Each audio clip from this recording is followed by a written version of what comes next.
Hello everyone, and welcome to another episode of our Dream Wonders podcast, where dreams come true on Cardano and beyond. Today with me I have Peter Van Garderen, the co-founder of Landano, which is an amazing project, a groundbreaking real-fied app that notarizes traditional land rights, enabling unbanked Africans to leverage DeFi opportunities. Peter is a professional archivist and a world-renowned expert in the field of digital records management. He is the creator of the most widely deployed open-source archive management applications in the world and a long-time decentralization advocate. Peter, you have an amazing background. You worked with international organizations like the World Bank on electronic record-keeping systems, with many other instances that are groundbreaking. Please tell us more about your experience as it connects to the Landano project.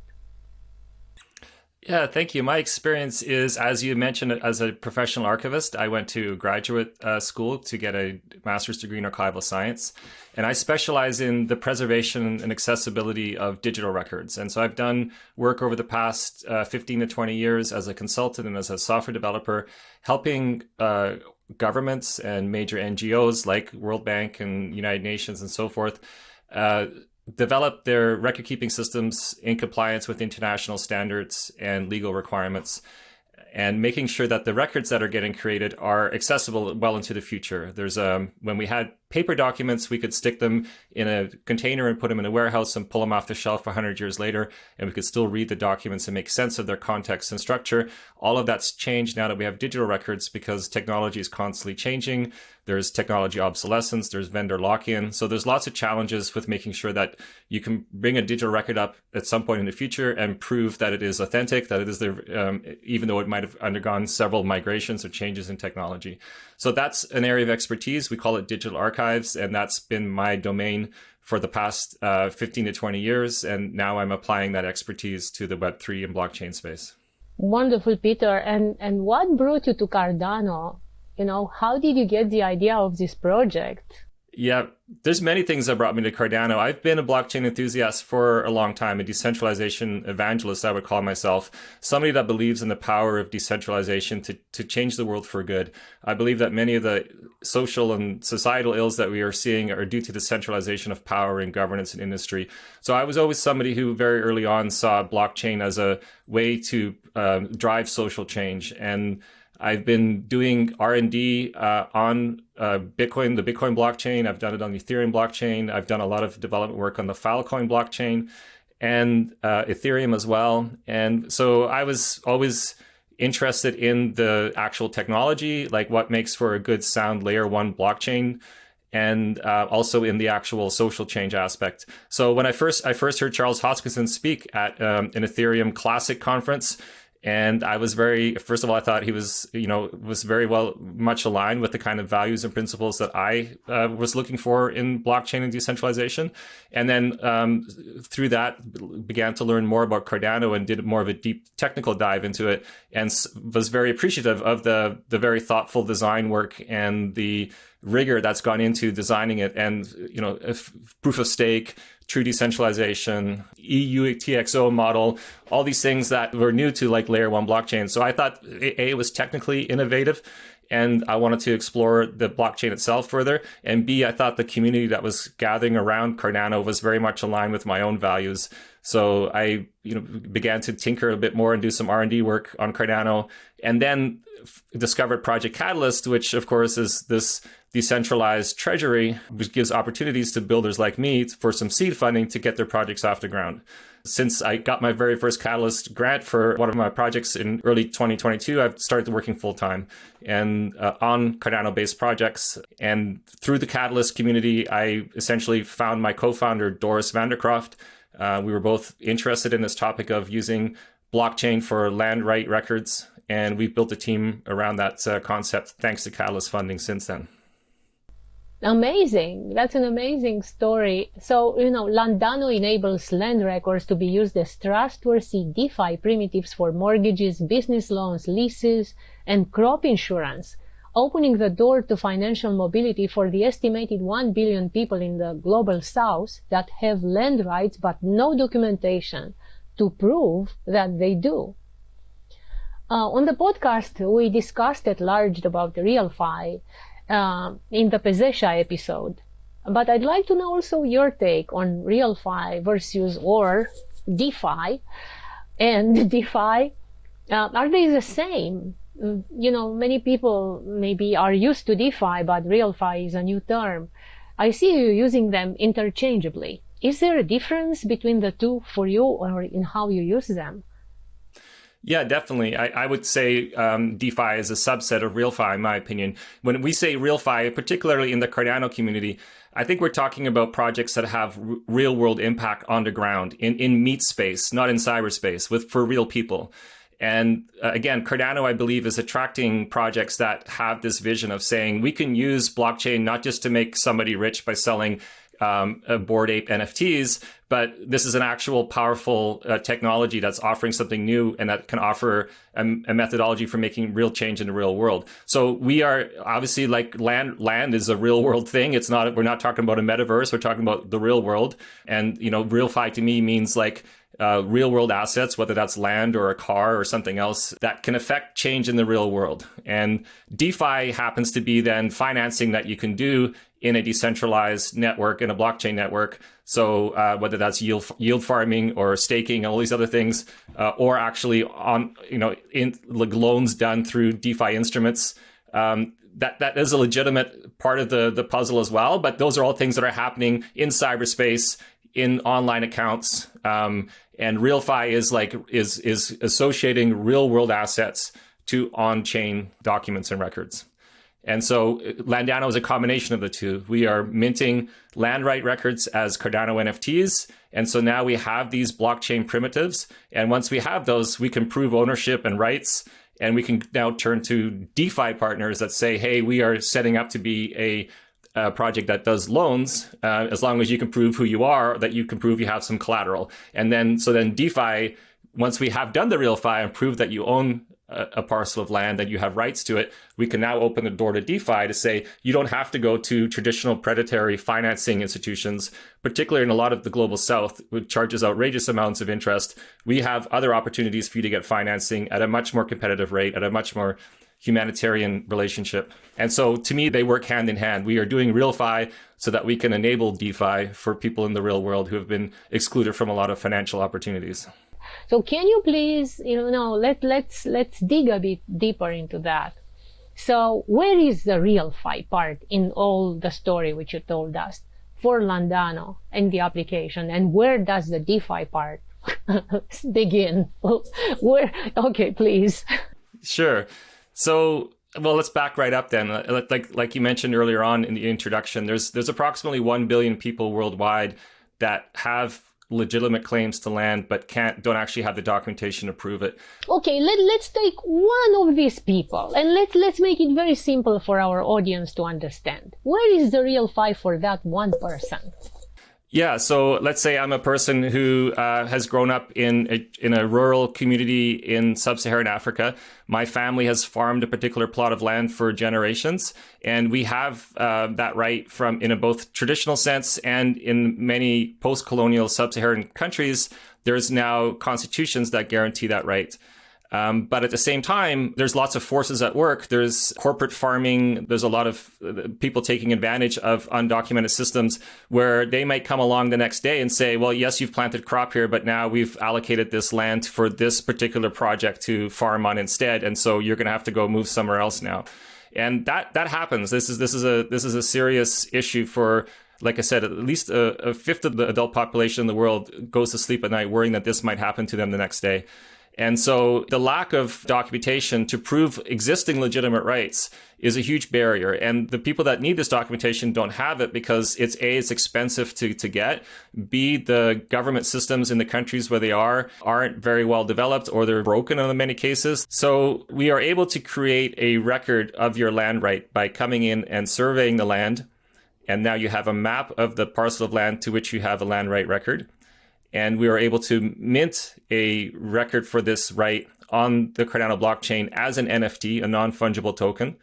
The land is non-fungible. Only one copy exists. You can't cut and paste it. And we are using existing constitutional laws to cement and document that right. So this is real FI. This is real FI. It's real world. It's real land. And it's allowing you to enter a world of financing. So you associate real value with, okay, I understand. So because it's about real value, that's why it's called, yeah. So the value, the financials in that is what gives it the name real FI. Yeah, for me, the real is about real world. Like this is not something that's happening just in bits and bytes online in cyberspace. This is a real world asset that needs to be represented in a decentralized instrument. As opposite to that, DeFi is not in the real world? Yeah, DeFi is all bits and bytes living in cyberspace. So all of the financial instruments that refer to DeFi are, and quite typically they're derived from other DeFi instruments, but none of them actually have something in the real world. That, like, even if you're talking about for example, yield farming and staking, these are all things that exist in cyberspace as electronic records, but none of them actually refer to something in the real world. And to me, real FI is about real world, and land is a real world entity that has real world impact to real world people. Okay, so once you have minted, let's say, the ownership document for the one person we're talking about, then the real FI part is realized. Okay, because you have minted something real. And now, how does the DeFi part manifest? And is there any connection between them? And what is that?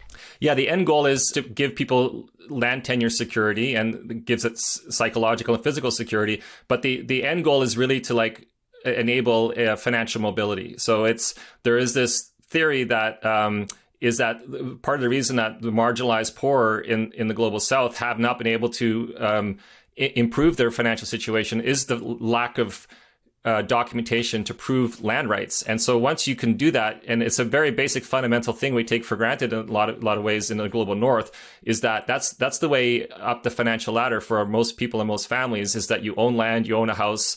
It's something you can hand down to the next generation, but most fundamentally, you can use it as equity to borrow money. And so if we can have legally admissible documentation that prove you are who you say you are, and you have the right to this land, and we can now package that into a document. Now we can go to a lending partner to say, I would like to have a mortgage to build a home on this property. I would like to have a business loan so I can buy a tractor. I would like to have a business loan so I can buy seeds. That is now financing and loans.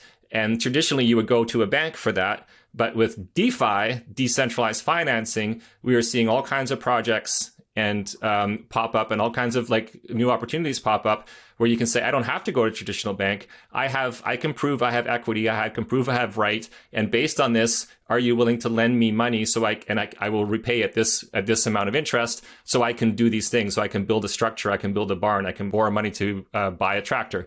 Okay, so let me sum up what I understood now. Then we have the real FI part. We have the real land that is now, for which now is created a document that encapsulates the value of that land. And that is the real FI part. And once I have this encapsulation in this document, NFT, whatever it is, but still it's in a virtual document, right? Or I assume so, which is on blockchain. Then on that basis, the DeFi part starts, because now on the basis of this document, I can I can borrow money and get a mortgage or get other things and start to the climb on my financial ladder. Is this correct? That's exactly it. In a nutshell, that's the opportunity that we're talking about. Thank you so much, because it's not so easy, and that's why I want our audience to understand and digest and grasp the meaning of this real FI and DeFi, and especially the interchange and how they work together, because your project is a perfect example for that. You mentioned NFTs, and you have taken this original approach to cadastral records by using NFTs to notarize traditional land rights. And most of us, when they hear about NFTs, they think about something virtual, which you do not actually own. Like as you mentioned about in DeFi, yes, you own something, but like a mortgage, you can get it, but you said it's only digital. But with NFTs, it's also, at least the traditionally is also only digital, but it digitizes something which you own mainly in cyberspace, yes? For example, Pavia, the first metaverse on Cardano, gives people the opportunity to buy virtual land in their metaverse. Can you now unpack for us and clarify your original approach to using NFTs to certify real land ownership? And how is this different than the original virtual use for NFTs? Yeah, so what are NFTs and how are we applying them? And, the word itself, non-fungible token, I think the way that they have been implemented and the way they are now considered in popular use is an inappropriate use of the terminology, in my opinion. Something is non-fungible, meaning that you can't buy and sell it without. It's not like a dollar. Like you can go to the coffee shop and give them $1 and they can take it. It's something that requires agreement of transfer of ownership. And so it was first applied to digital art, and that's how we still know it today.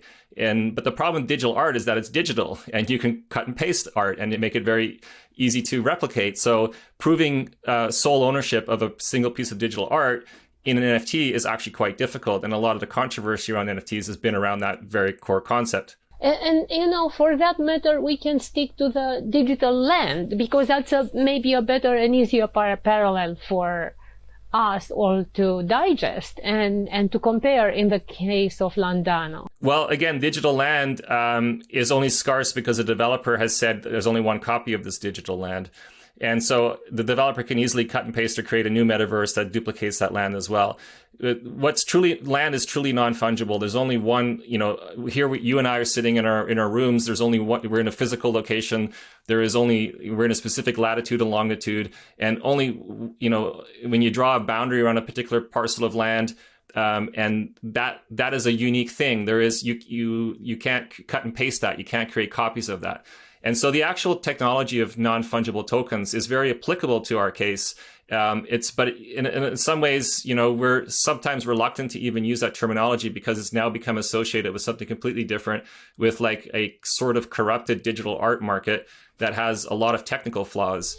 Just Peter, let me stop you right there, because I see, apart and that's why I want to stay away from that side of NFTs. But in the case of virtual land NFTs, I think it's a bit of a bigger similarity with what you do.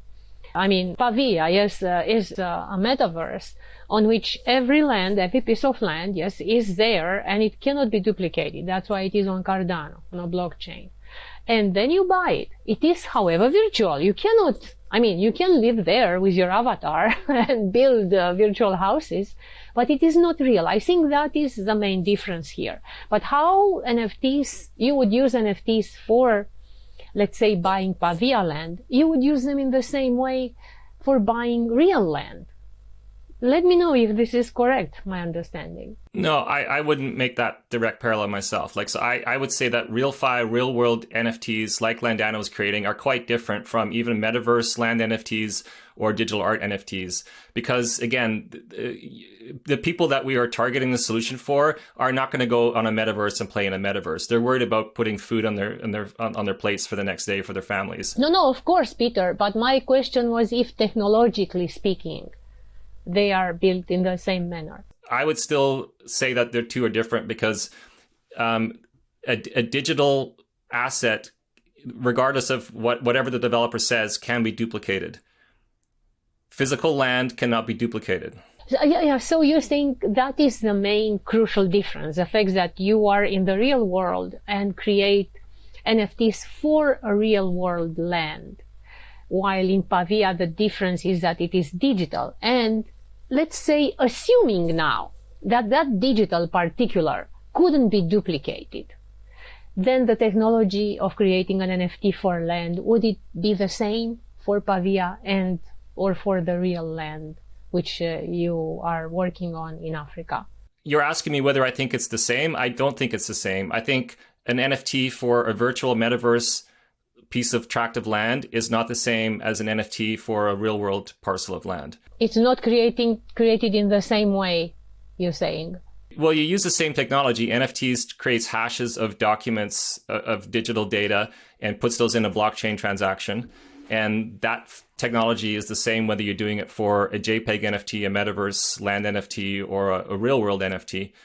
But the impact that has and the legal validity of those and the protection you have as an investor. So technologically it is the same. It doesn't mean that it means the same thing for the various contexts.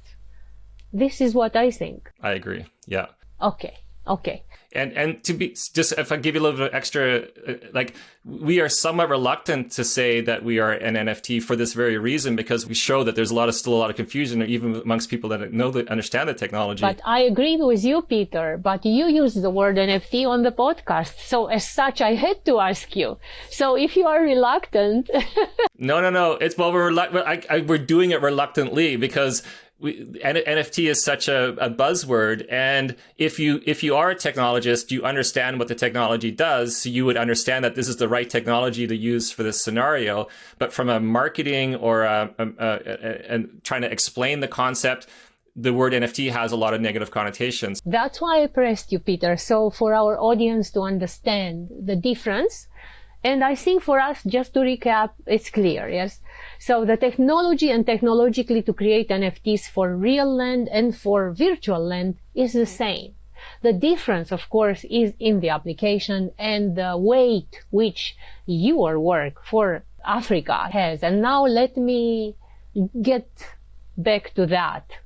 The Landano app allows marginalized people with land rights to create and manage their land records via an easy-to-use mobile interface supporting an open cadastral map initiative.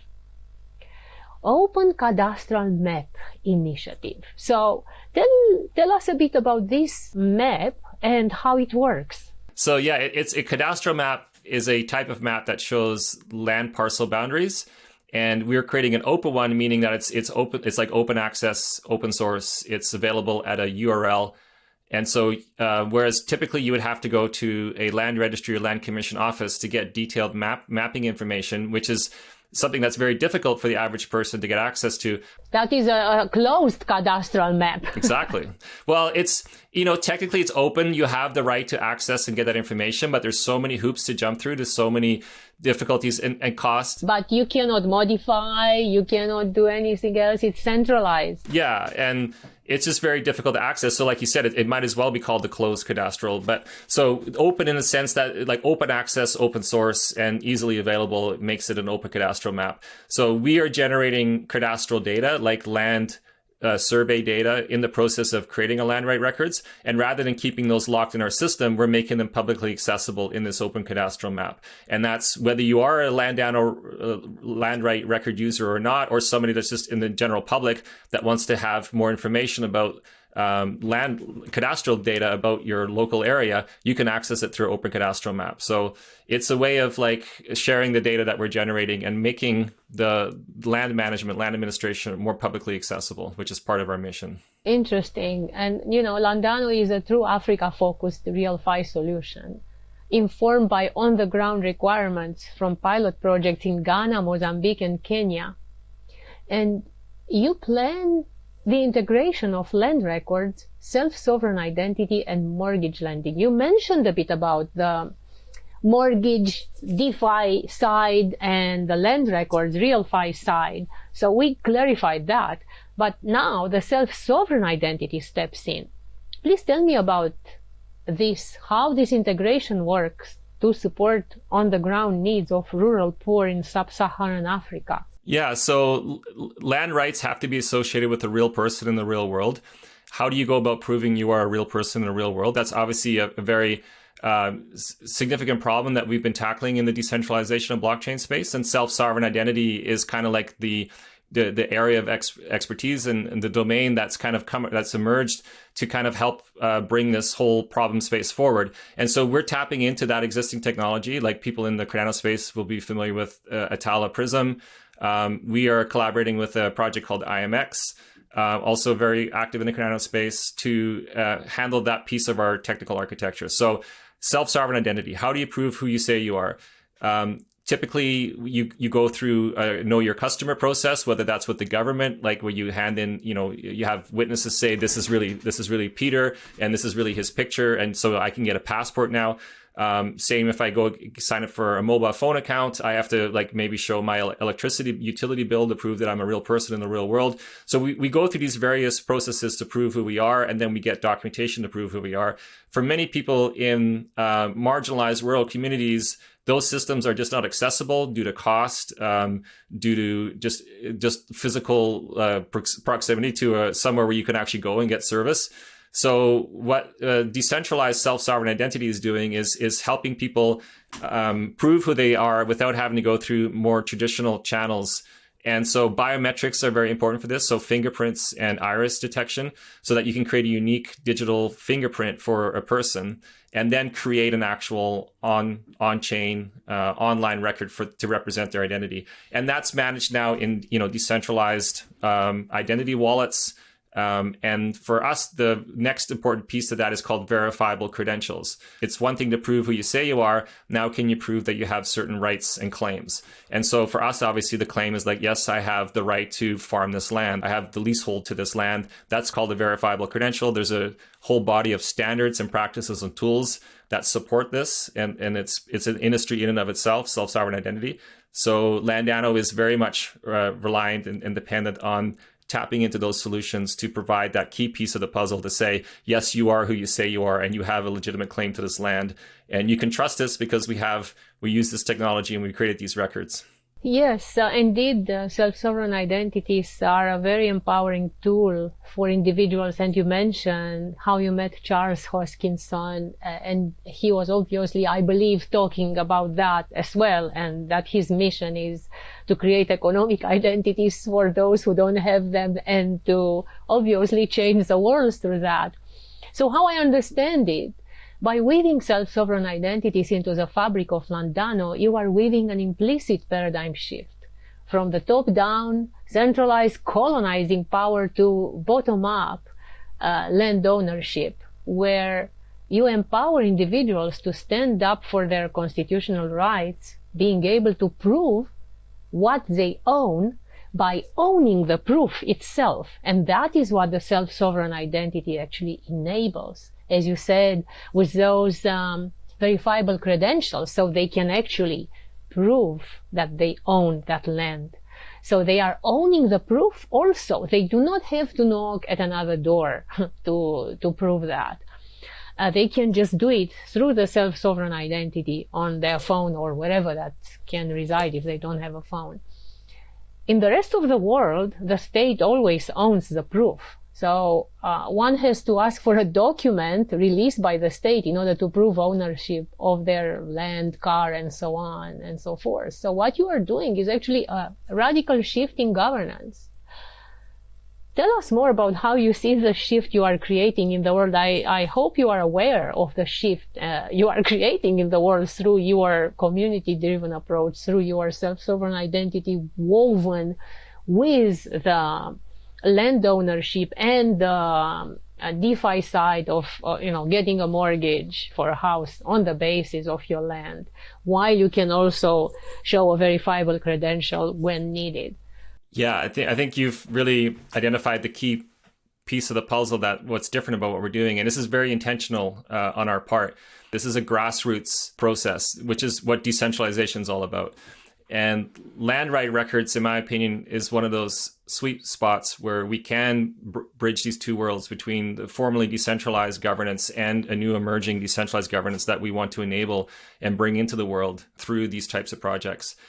Sub-Saharan Africa offers some unique opportunities because individual land rights are protected in these new constitutions that have been developed by some of these countries, which creates this pluralistic legal system, which says, yes, our Portuguese civil law or English common law have these traditions and these types of records that created. But at the same time, we recognize that there's been millennia of traditional practices that are embodied in your communal leaders, and they have equal authority and weight. So there's an opportunity, there's an actual legal environment to build a grassroots, bottom-up, decentralized system that respects individual rights and allows the individual to own their proof of identity rather than it being a top-down granted one. So that is fundamentally different. And we are hoping to kind of formalize this space now. These traditions and these rights have existed, but they have not had any solid infrastructure around them quite yet to enable the people, the individuals within those systems to claim their rights and do something with it, like do something very practical with it to change their lives. And, we still anticipate working with governments where that's appropriate and useful. And, we're not ruling out the fact that if you have a passport, that's a very useful piece of identification. But what we want to address is that there's many people that don't have that documentation, that will probably never have that documentation. And so how do we create their self-sovereign identity records for them? And again, give them ownership so that they can have agency and control over the process and the things that they can do with that. And so, yes, it's quite different. And this is, to me, this is, as a decentralization advocate, this is part of the reason I've chosen to work on land right records, because I believe this is an inflection point that we as a decentralized community can leverage and use as a very practical foundational layer to build more decentralization infrastructure that has legal weight, that has long-term financial sustainability built into it. Amazing. No, this is absolutely amazing, and unleashing that empowerment which Charles was talking about by weaving several paradigms and technologies here very creatively. So I commend you for your project. And because you also mentioned the users now, of course, these are kind of marginalized. So my, of course, question is, what can we learn from your experience about how we bring our technologies to the people who have no idea what a blockchain is, or, even a computer? Yeah, that's a very interesting issue to address. Again, we assume right from the get-go, and this has been made obvious through our pilot projects, is that a large piece of our user base will be illiterate and will not be able to read and write. So we're using the power of digital technology to create audiovisual records. So what we're doing is capturing traditional land right allocations that are granted from a community leader to a person in the community. And the reason that's has constitutional legal weight is because it is witnessed by people in the community. So it's a verbal record. And so what we're doing is by creating an audio-visual record that has certain authenticity proofs around it as well, to prove that this video was actually taken at this point in time at this GPS location, and bundling that into the record itself, and then making that record easily retrievable through a QR code. And having a printed surrogate for that document as well provides a number of bridges to illiterate people to say, I can scan this QR code, or you can show me the record, which is the actual granting of the land right record. And then, so that's at one layer. At a second layer, we have the layer for people that are literate, that understand, that can read and write and can make sense of a record.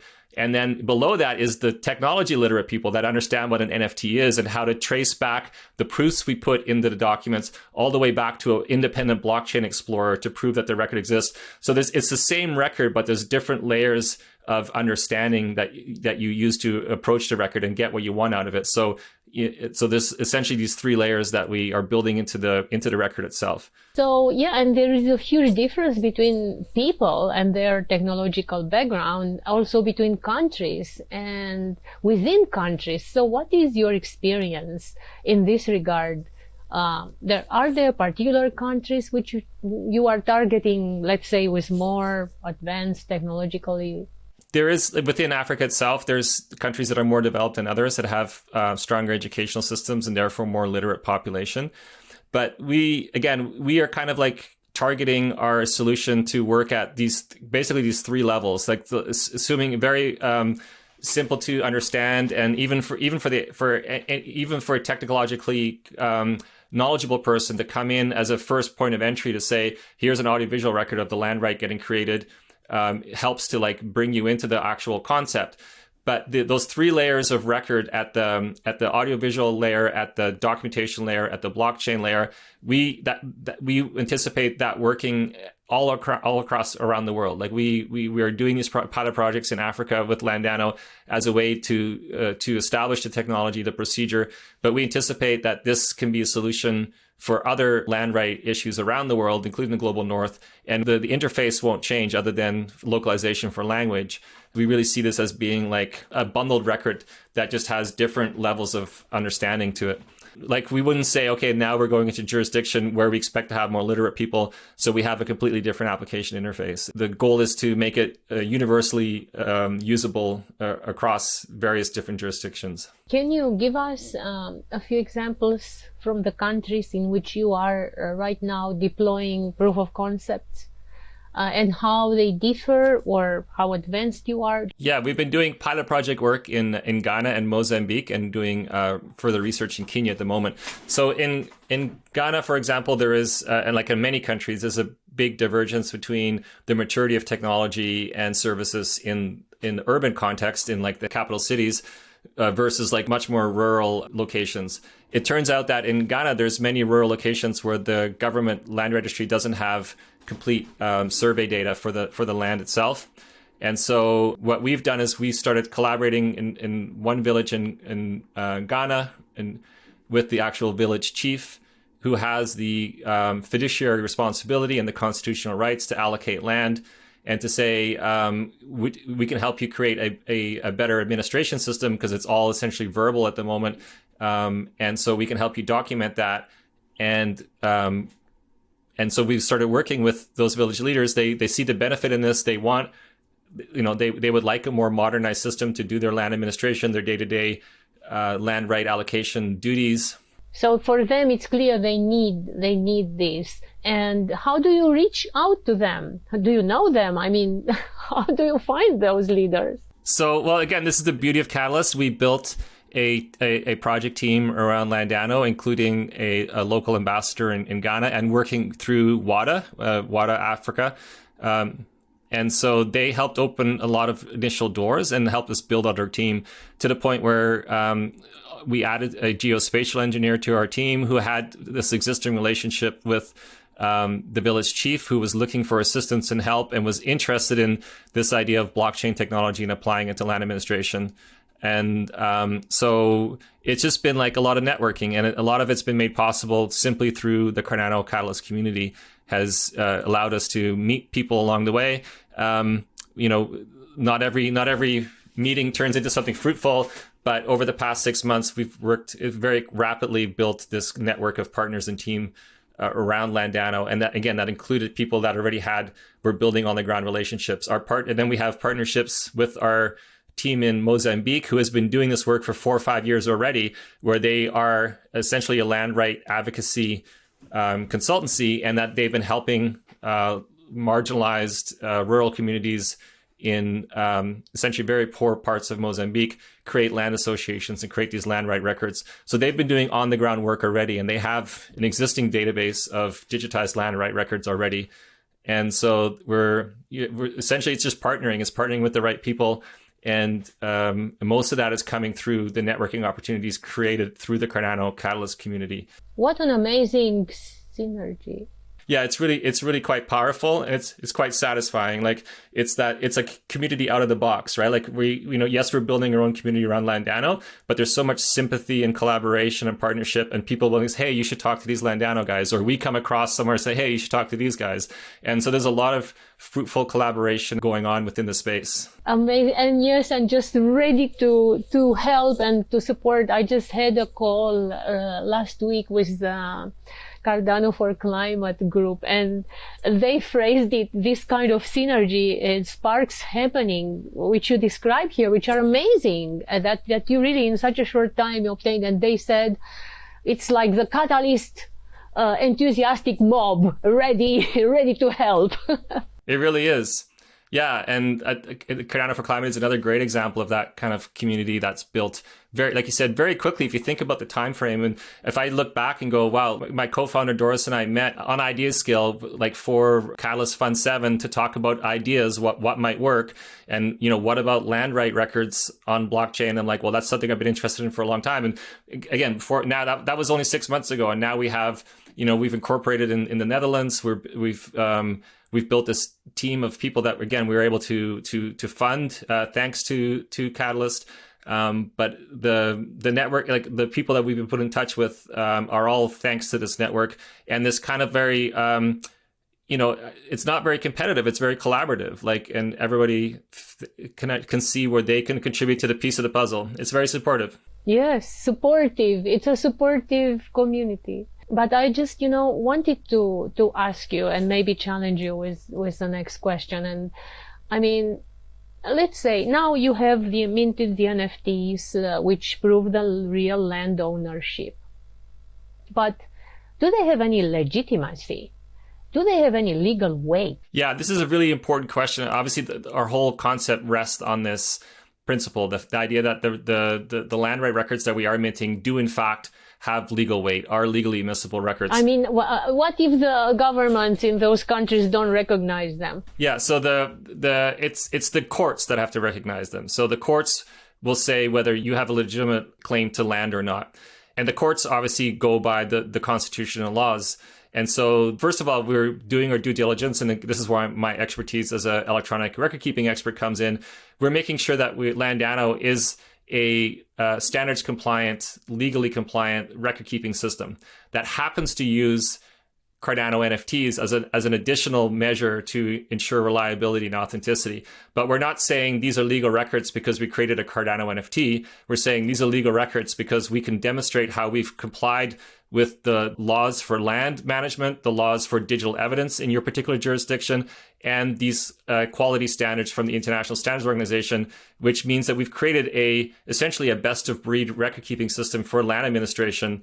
And it happens to use Cardano blockchain for NFT minting as an additional tool. But still, that doesn't mean the courts will recognize it. Both our partners in Mozambique and in Ghana now, we have lawyers have reviewed our process and our documentation, and we're all confident that our records are legal records. Are you recognized by any country yet? We don't even want to be recognized. We just want to make sure that we're a legally compliant system, so that we would like to be legally challenged. The only way to say, yes, this is a legally admissible record is to actually have it legally admitted into a court proceeding. And so both our partners in Mozambique and our work in Ghana, we would like the work to eventually end up in a court. And so we have a actual ruling on the legitimacy of our records. But our lawyers feel quite confident that our records are in fact have just as much legal weight as a claim to ownership that's proven through a registered title document, for example. That's right. This was actually, I wanted to clarify exactly this. So how do you score vis-a-vis let's call it classic cadastral record? How does your NFT score? Does it have the same recognition, weight, however you phrase it? How it's perceived and whether the government likes our land right records or not is one issue, and we want to resolve that in actual landmark court cases at some point. The problem with the courts is that it takes multiple years. Like it could easily be like 5 to 10 years before a land right issue actually gets a court ruling on it. And so in the meanwhile, there is this quasi-legal system that exists, that's recognized, that has legitimacy by the people living in those communities. And we're essentially formalizing those. So just a second, Peter, I want to stop you right there, because this is extremely important in general for us as a community. Yes. So what you're talking about is that now people are self-organizing, yes, around the communities which own the land. And if my neighbor recognizes that my land ends here on the basis of an NFT which I show and prove, then that should be enough for my day-to-day existence here, the real FI recognition. Do I understand it correctly? This is again a paradigm shift. It is. Yes, you've summarized it 100% correctly. It's like, there is, and we again, we were very hung up on black and white legal definitions, whereas the majority of the world does not live in that space and probably will not for the foreseeable future. But they still need land tenure security. They still need the protection of their rights. And so what we're doing is doing both, is saying there's a quasi-legal community practices that have existed for centuries And we are helping formalize that and give you more assurances around that. And this is, if I can also clarify for our audience, that's exactly the bottom-up approach, and the paradigm shift. Yes, you are empowering those communities to actually manage their life locally, right? Which is amazing. It's a two-pronged strategy, because I don't want to let go of the idea that certainly there will come a day when these things are challenged legally. And when that day comes, we want to prove that we have actually created like I said earlier, like a best, we use that term in industry quite often, best of breed. Like, what's the best tool, what's the best platform for this particular problem domain? And we like to think that the way we're designing Landano, knowing what we know, what the expertise we're bringing over from not just my own expertise in digital archiving and record keeping, but also my Doris Vandercroft has been an enterprise software developer for many years.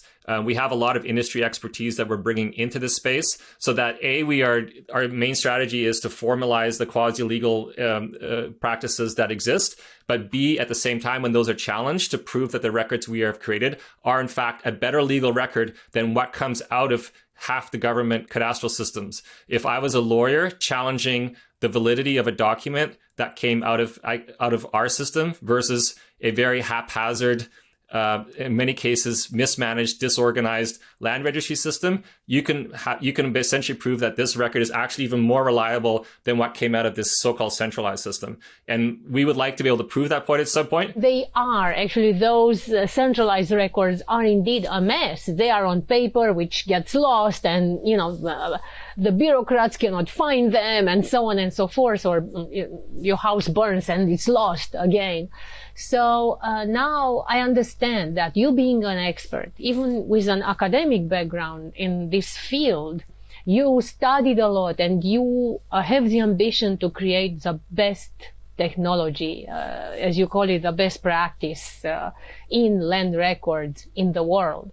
And of course, on this basis, you claim that actually implicitly you are legitimate, and the courts shall legitimize you in this regard. So yes, 100%. That's exactly our strategy. And now I understand. I mean, but if you can just dig a bit, how is your approach better than the approaches which exist, than other approaches which exist today? Yeah, again, the existing cadastral systems around the world, even in Canada where I live, are very complicated and often are at various stages of development, and are not necessarily very transparent or easy to use for end users that want to do property record transactions.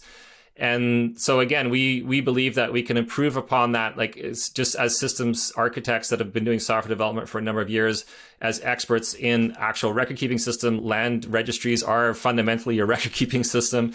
And there's many tools and practices and principles that we have been applying to other record-keeping systems that we can use to improve a land right registry system, to the point where we think we can have one that's easier to use, but also one that we can very clearly show how various requirements, whether those are legal requirements or quality standard requirements, are actually directly traceable to pieces of our software in our architecture. We're also like to think of ourselves as good professional software engineers, and that a lot of the systems out there, and it's not that they weren't developed by good software engineers too, but because of the various generations of land cadastral systems that have been in active management, it becomes a huge global enterprise systems management problem. And we're able to come at it ground up from a fresh perspective and essentially leapfrog a lot of the existing problems in land administration. And we're also doing a lot of due diligence and actually studying and researching the various research that's gone into land administration over the last 20 years. And there's a lot of new research out there on how to improve land administration systems and new standards to apply. But a lot of the existing cadastral systems have the responsibility of managing everything that's come before. So they are legacy systems with a lot of legacy weight. We have the advantage of coming in brand new and leapfrogging the technology and the methodology, so that we feel confident that we can put a better system in place than what exists already. Maybe to sum it up, so the legacy systems are very cumbersome, and we all know, even when we talk about legacy systems, they are cumbersome, they don't work well, they are old, and they manage things which maybe even don't exist. They are not updated, or it's hard to update. And what you do is something more streamlined, or if you can just elaborate here. Yeah. Exactly. The existing land registry systems are legacy systems with a lot of technical debt. And we've been able to leapfrog that by implementing new standards, new requirements, new methodologies that have emerged over the last 20 years. Amazing. Give me an example of a new standard, of a methodology or something which you improve, for one of your innovations. Over the last 10 years, there's an international standard called Land Administration Domain Model that has emerged. So this is like an agreement that's come about through people doing land administration research, have gone through a standardization process to develop this model. But most of the legacy systems in the world have not yet developed or adapted their systems to comply with that model. So the model represents the most current research and agreement on what a land administration system should look like. And we're able to start from scratch and say, great, let's start with that model and build a system based on that model. I agree. And then the legacy systems, for them, it's impossible to get upgraded. For some of them, impossible. For some of them, it would take really a lot of effort, and it's much better to replace them with your solution. I understand. That's amazing. That's amazing. Because of, in the past 5 years, which you mentioned, your Mozambican partners digitized traditional land rights for 80,000 people. Now, this will result in the minting of the Landano NFTs for 80,000 new users, which is an amazing, maybe the largest Cardano onboarding after IOG's own initiatives, which is amazing. I commend you for that. So how are you working on that? Who is creating these NFTs? Yeah, it's very exciting. And again, we're leveraging the work from our partners in Mozambique, a company called Terra Firma, led by a land right lawyer called Simon Norfolk and his team. And those land right records exist. They've developed their own technology. We're assisting them with helping to refine their existing systems, but those actual land right records as documents exist. And we are in the process of mapping those into Landano at the moment, like figuring out how we can now create make the system more generically to make it work across jurisdictions, make it work in Ghana, Mozambique, and anywhere else. And it's essentially now a large migration project. We're actually, we're still mapping the documents to where their documents will fit into the Landano system, but we're in the midst of that process. And then essentially we're going to set up a pipeline. We're starting on testnet. So we're proving that all this works on testnet first. But then bringing minting those documents as Cardano NFTs on testnet first. And once we've proven that, we will do the full migration onto Cardano mainnet in early 2023. And like you said, yeah, this, other than the Ethiopia project run by IOG, I'm not sure whether there's any other project that is going to be able to onboard this many users in one shot, which is pretty exciting. It sounds very impressive. So tell us, what is your ultimate dream for Landano? How would the world have changed in a future when you reached your ultimate dreams? Landano really is meant to be an anti-poverty initiative. So I myself am very interested in SDG projects, and I've been involved in archives and record keeping for a number of years, but in relation to development, how can we use good record keeping to improve the governance of countries that are struggling and that need this kind of assistance? So to me, Landano is the outcome of many years of my work in this space, where I see land right records as an opportunity to make change for people that are living in poverty. And so for me, the end goal will be is to provide secure land tenure to all the people, estimated 1 billion people around the world that currently don't have it, and as a result are struggling financially to take a step forward for their families. So the end result for me would be to document all these undocumented land right claims and see our work actually have a real impact in anti-poverty. So Peter, this is a colossal undertaking, absolutely colossal. So I'm just wondering, at the moment, what are the biggest challenges in the way of your, let's say, success with Landano? Our biggest challenges are time. Like this, even though we've moved very quickly, there's only so many hours in the day, and we've got an excellent team, and we do in fact have another funding requests for the next Catalyst funding round coming up. And that would hopefully help us expand our team even further and allow even more time to be put into the process. But we have a very clear, again, we have very talented people working on the team. We have a very clear roadmap. We've done some excellent initial research and analysis. And so we believe we have our strategy. We have our research in place. So now it's just a question of implementation. And then a lot of the questions will become social political, like whether, we can create a really sound technological layer to enable land right claims. But at the end of the day, if a mob with guns is gonna rule over somebody waving a smartphone with an NFT on it. So there is only so much we can do as technologists to enable people, to give them tools to empower themselves. And then the next question, the challenge will be, how do we legitimize this technology? How do we get buy-in? How do we, and again, our strategy has been, if the community itself is in favor of it, then that's a very simple answer. So how can we help you as a community? Well, very simply, if you're a Catalyst voter in Fund 9, give Landano's project an upvote, please, and help us empower to do that.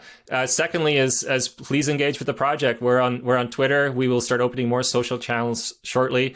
But big part of what we're doing is this kind of interaction, like with people like yourself that ask very good poignant questions and help us clarify our message and help us identify maybe places where we don't have complete answers yet.